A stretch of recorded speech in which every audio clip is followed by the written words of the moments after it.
Hey everyone! Welcome to the Dungeons & Dragons 5th Edition Power Gamers Tactics Room. This is your host, Bill Brown Bafflestone, and I'm his assistant, Adelina. Today we're having another episode of our video response series, where we respond to other YouTubers.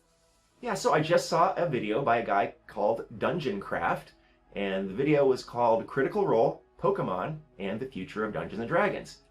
And I first have to say that I had never heard of this guy before, but I really like his style. The video was tight and dense, and he made his point very well. And he has an amazing voice, man. If they ever need another Darth Vader, they should give this guy a ring. So I was really impressed. That said, I didn't fully agree with his argument, and that's why we're having an episode of our video response series. So what do I mean by this? Let's take a look.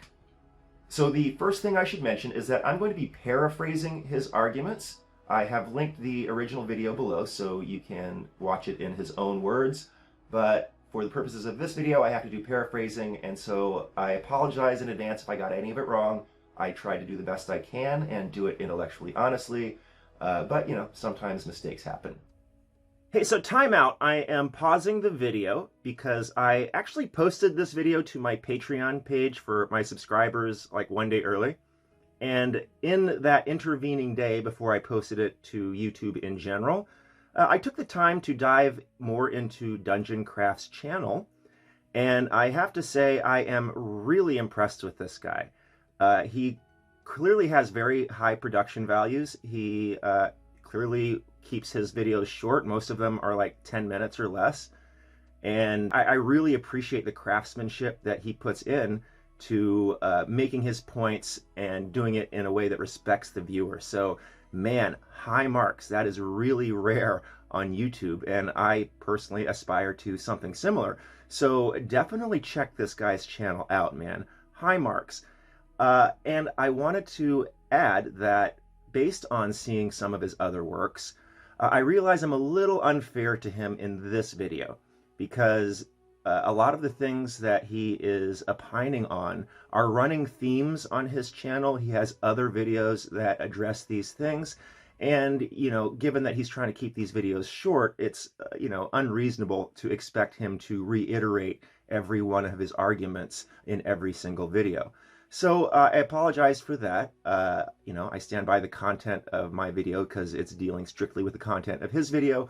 But a lot of this stuff I do think is worth going to his channel to talk about, because I really do appreciate that he has a you know, a unique perspective from, you know, at least that I can see, where he's really kind of plugged into that game designer side of things.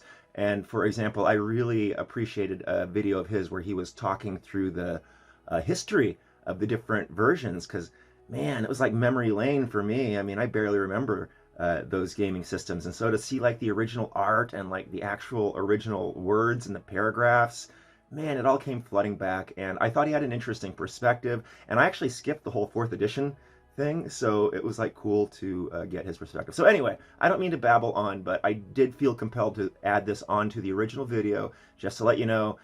Dungeon Craft is a really good YouTube producer, and this one video of his is not representative of his entire work. So that said, continue on with my own video. Thanks, guys. So that said, as I see it, his main arguments are as follows. What is his first argument, Adelina? Number 1. He dislikes the trends towards 1. Races being more differentiated by roleplay-driven mechanics. 2. The proliferation of furry options available to PCs. And 3. Pets. Furthermore, he links the trend in D&D towards these things, to a desire of players to create fantasy superhero versions of themselves, instead of, as traditionally, playing characters quite unlike themselves. So right away, it's not obvious to me why fully modular race mechanics, furries, or pets are bad, as he provides no arguments to support this contention, merely exercising the rhetoric of contempt, also known as the appeal to the stone fallacy.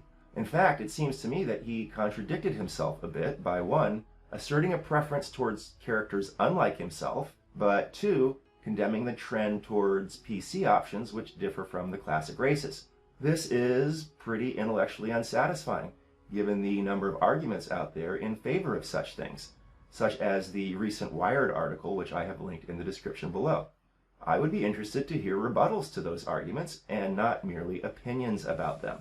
That said, I do understand that the topic is extremely dangerous to address, so I understand any reticence to go into detail if his perspective is the slightest bit controversial. Regardless, I'm going to need more substance if I'm to take this perspective seriously. In regards to player motivations, in my experience, both of these types of players have been around since the very beginning. In fact, I remember discussing this dynamic even back in first edition, because it was obvious to me that the way I approached the game was different from the way that some of my friends approached the game. I personally tend to play versions of myself, just in different settings.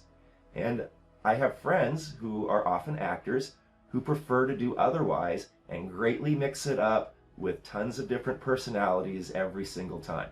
Now, he clearly favors the latter approach, and I'd be curious to hear any actual arguments as to why my own favorite approach is suboptimal or detrimental to Dungeons & Dragons in some way.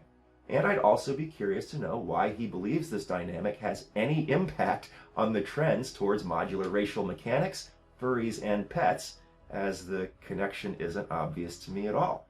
He mentioned this as a justification for that perspective, and to me that is a non sequitur. What's his second argument, Adelina? Number 2, he argues that PCs are too powerful and don't die often enough, which is counter to first edition, in which characters were pathetically weak and could die to a bad die roll at any time. He prefers more lethal games and believes there is a market demand for such. Yeah, so I also remember first edition. I'm 50 years old and have been playing this game for 40 years. However, as I remember it, being weak and pathetic sucked. Playing lots of sessions without leveling a weak and pathetic player character sucked. I strongly disagree that such a system is the optimal rule set, and very much like the more powerful starting levels in the modern game. You no longer have to be cowardly to survive to level 5 and start having real fun. Furthermore, in my experience, PC death has always been rare. Personally, I have never once died in any campaign in over 40 years, in part because, contrary to his implications, healing and resurrection spells have been a part of the game since the very beginning. So every time a party member has actually died, it has had an impact. It was momentous, it was dramatic, and emotionally impactful. And I think this is how it should be. It's good for players to become emotionally involved with their PCs over extended play. If PC death is common, and you're just popping out new character sheets left and right without even caring, it has little such impact. So it's not clear to me why this would improve the game. In fact, it seems to me detrimental to the game. And finally, what game is he playing? 5e isn't lethal enough? Okay, one, it's still a d20 rule set, which is inherently more variable and thus more deadly than the modern 2-dice games.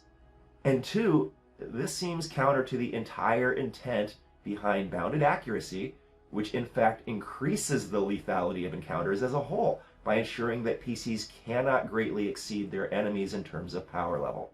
So I hate to be derisive, but I honestly can't think of anything to say to this except step up the quality of your DM, dude, because he clearly doesn't know how to challenge a party, because the tools for this are abundant in 5th edition.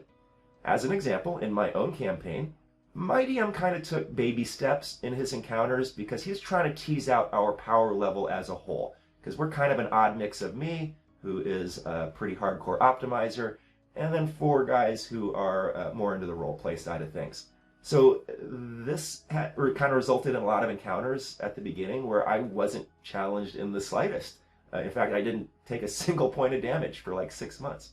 Eventually, he overtuned and he ambushed us in an encounter rated 13 times more dangerous than our level warranted, and we nearly got TPK'd. So I had to pull a miracle out of my hat to flip that battle, which actually resulted in a very memorable, emotional, and ultimately satisfying encounter. And since then, he's calibrated the battles pretty well for our overall power level. And this was in 5th edition, mind you. featuring a mere CR16 boss and 15 CR4 minions. He could have easily pumped the danger up even higher. So I don't know what he's talking about, that D&D is not lethal enough. I have to strongly disagree with his take here. He makes one final argument, which is what, Adelina? Number 3. He argues that, with 6th edition on the horizon, a potential solution is a forked approach with dual rule sets, one for each sort of player. I find this to be a horrible suggestion from a business perspective. Has zero chance of being implemented or even seriously considered. I mean, come on. As they say, I don't know the secret to success, but the secret to failure is trying to please everybody. Guys, it's a thriving market. There are a bajillion games out there. I played tons of games for years before I ever came back to Dungeons & Dragons. And if one doesn't like Dungeons & Dragons and believes there is a demand for alternative rules, there's plenty of other games. Well, that's that. That was our response to Dungeon Craft. If you agree or disagree, please tell us in the comments below. Regardless, thank you so much for watching. This was your host, Bella Brown Bafflestone, and I'm his assistant, Adelina. See you next time!